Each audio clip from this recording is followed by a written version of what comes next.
Shalom, saudara sekalian. Saudara, hampir semua manusia memiliki ketakutan dan kecemasan. Seorang penulis puisi Amerika yang bernama W.H. Auden pernah menulis sebuah puisi yang berjudul The Age of Anxiety, Zaman Kecemasan. Albert Camus, seorang filsuf Prancis, mengatakan bahwa abad ini adalah abad ketakutan atau century of fear. Ketakutan akan keselamatan diri dan orang-orang yang dicintai, ketakutan akan bagaimana Anda akan meninggal, apakah akan meninggal karena penyakit kanker, meninggal sendirian atau meninggal tanpa uang, ketakutan akan apa yang akan terjadi setelah kematian, ketakutan akan menjalani hidup yang tidak berarti, ketakutan tidak dicintai, ketakutan akan kehilangan, dan lain-lain, saudara. Nah, tahukah saudara, perintah apa yang paling sering muncul di dalam Alkitab? Perintah jangan takut. Muncul lebih dari 300 kali di dalam Alkitab. Misalnya, janganlah takut Abram, akulah perisaimu, upahmu akan sangat besar. Maka berfirmanlah malaikat Tuhan kepada Elia, turunlah bersama-sama dia, janganlah takut kepadanya. Janganlah takut kepada mereka, sebab aku menyertai engkau untuk melepaskan engkau, demikianlah firman Tuhan. Dan saudara, salah satu perintah jangan takut muncul ketika murid-murid ketakutan ketika melihat Tuhan Yesus berjalan di atas air. Markus 6 ayat 45 sampai 52 melanjutkan renungan kita dari seri Injil Markus sebelumnya.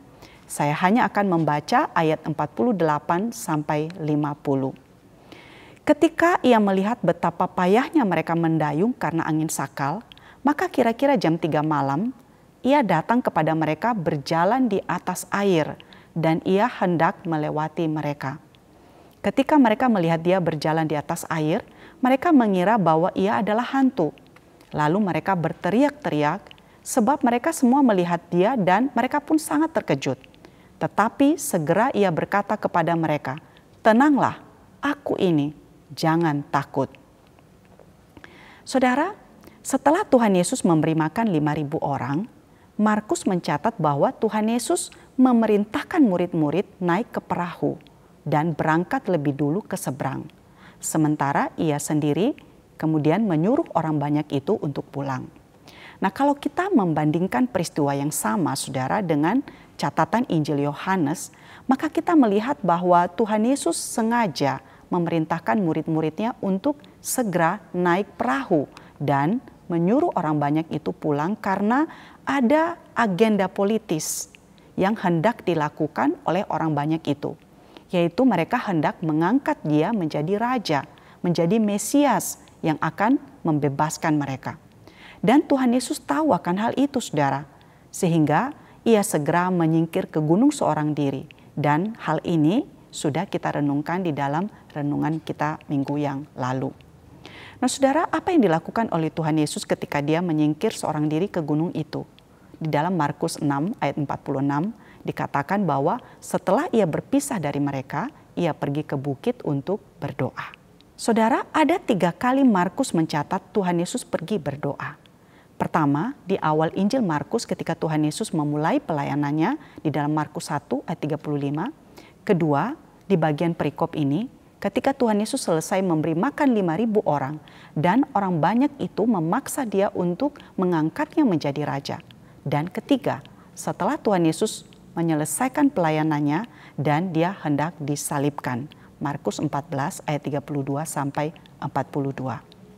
Saudaraku, kita melihat bahwa setiap kali Tuhan Yesus menghadapi momen-momen yang krusial atau genting, saudara, dia berdoa. Dia seringkali menyingkir dari orang banyak, kemudian menyendiri untuk berdoa dengan Bapanya. Nah, ketika murid-muridnya berada di tengah danau dan ia melihat betapa payahnya mereka mendayung karena angin sakal itu, maka ia mendatangi mereka dengan berjalan di atas air. Dan ketika murid-murid melihat dia berjalan di atas air itu, mereka ketakutan, saudara, dan kemudian berteriak-teriak dan menyangka bahwa dia adalah hantu. Nah, saudaraku, manusia seringkali memiliki tendensi untuk menyimpulkan hal-hal yang supranatural dengan sesuatu yang mengerikan dan menakutkan. Selain tentunya sering berpikir bahwa itu sesuatu yang tidak masuk akal, saudara. Nah, ketika Tuhan Yesus memperlihatkan diri kepada murid-muridnya setelah kebangkitan, mereka juga mengira bahwa dia adalah hantu. Tuhan Yesus berjalan di atas air dikira hantu. Dan ketakutan murid-murid itu sangat besar karena Markus mencatat bahwa mereka sangat terkejut dan kemudian mereka berteriak-teriak. Nah, saudara, di dalam perjanjian lama dikatakan bahwa hanya Yahweh yang dapat berjalan di atas air.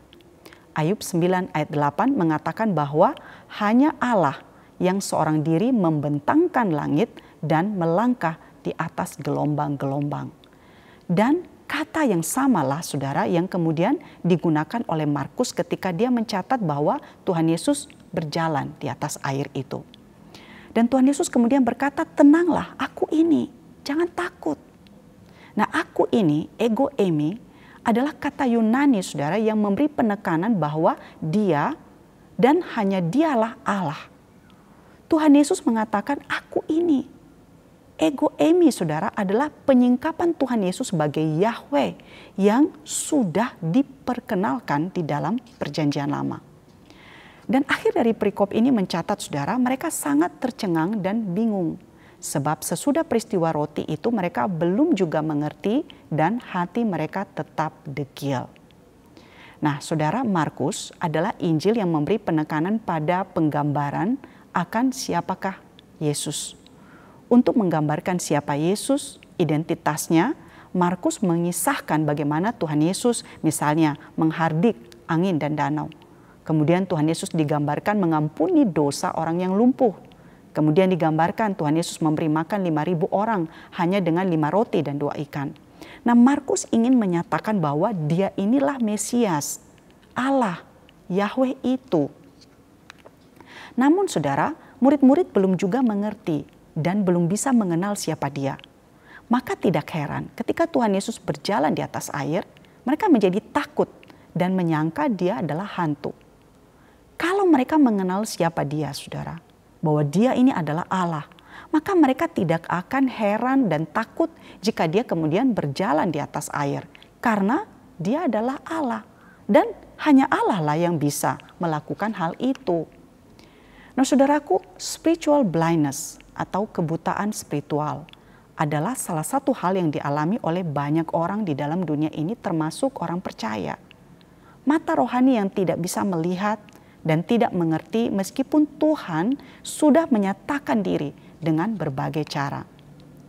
Dan jika kita tidak bisa melihat dan memahami akan hal ini saudara, kita bisa datang dan berdoa memohon Tuhan untuk membukakan mata rohani kita supaya kita bisa melihat. Kita bisa meminta Tuhan untuk melembutkan hati kita yang keras supaya kita bisa memiliki hati yang lembut di dalam menerima firman-Nya.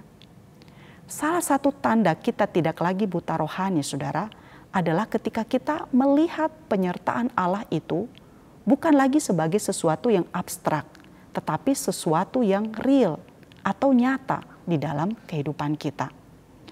Nah, saudaraku, mengenal siapa Allah akan mengubah banyak hal di dalam hidup kita. Memiliki pengenalan bahwa ada Allah yang mengontrol hidup ini, yang memegang kehidupan dan hari esok kita, yang menyertai, yang mengasihi kita lebih daripada apapun. Itu akan mengubah saudara dan mempengaruhi cara kita menjalani hidup kita. Mengenal bahwa Allah berkuasa dan bahwa Dia akan datang kembali. Bahwa hidup di dalam dunia ini adalah sementara dan kita ada di sini untuk menjalankan misinya. Saudara, perspektif itu akan mengubah sikap dan perilaku kita dalam menjalani hari-hari dan waktu yang kita miliki di dalam dunia ini. Jadi apakah saudara berada dalam ketakutan? Apa yang saudara takutkan? Saudara, ketakutan kita seringkali menggambarkan mengenai siapa diri kita yang sebenarnya. Mengungkapkan akan apa yang berharga bagi kita, apa yang kita cintai. Jadi mari tanyakan kepada diri kita, mengapa saya takut? Apa yang saya takutkan? Tuhan Yesus berkata, tenanglah, aku ini, jangan takut. Saudaraku, ketakutan kita tidak sepele bagi Allah. Ketika kita takut, Dia memanggil kita untuk mengingat firman-Nya. Jangan takut. Mazmur 56 ayat yang ketiga mengatakan, Waktu aku takut, aku ini percaya kepadamu. Jadi saudara, masalahnya bukan apakah kita takut atau tidak. Alkitab mengasumsikan bahwa kita sewaktu-waktu akan merasa takut. Namun yang penting adalah kemana kita beralih atau kepada siapa kita beralih saat kita mengalami ketakutan. Saudara, selamat mempersiapkan diri memperingati kelahiran Tuhan Yesus melalui ibadah malam terang lilin malam ini dan ibadah Natal esok hari. Merry Christmas bagi kita. Kiranya Kristus dan penyertaannya nyata di dalam kehidupan setiap kita. Sehingga kita tidak lagi menjadi takut di dalam menjalani hari esok kita. Amin.